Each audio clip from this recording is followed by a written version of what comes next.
નમસ્કાર દર્શક મિત્રો, સત્યમેવ જયતે લાઈવ ન્યૂઝમાં આપ સૌનું હાર્દિક સ્વાગત છે। ચોરીના કેસમાં સંડોવાયેલ અને નાસ્તા ફરતા આરોપી સન્ની સિંહ રાજસિંહ ટંગની ધરપકડ વડોદરા શહેર ક્રાઇમ બ્રાન્ચ દ્વારા કરવામાં આવી છે। આરોપી મિલકત સંબંધિત વિવિધ ગુનાઓમાં સામેલ હતો, જેમાં ચેઇન સ્નેચિંગ, ગરફોડ ચોરી અને ફોર વ્હીલ વાહન ચોરીના ગુનાઓનો સમાવેશ થાય છે।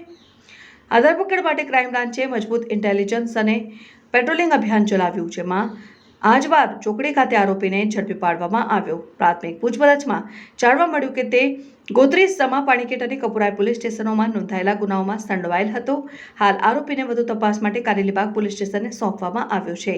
આ કાર્યવાહી વડોદરા પોલીસ કમિશનર શ્રી નરસિમ્હા કુમાર, અધિક પોલીસ કમિશનર ડોક્ટર લીના પાટીલ, ડીસીપી યુવરાજસિંહ જાડેજા અને એસીપી એચ.એ. રાઠોડના માર્ગદર્શન હેઠળ કરવામાં આવી। વધુ માહિતી માટે તમે સ્થાનિક પોલીસ સ્ટેશન અથવા અધિકૃત સૂત્રો દ્વારા માહિતી મેળવી શકો।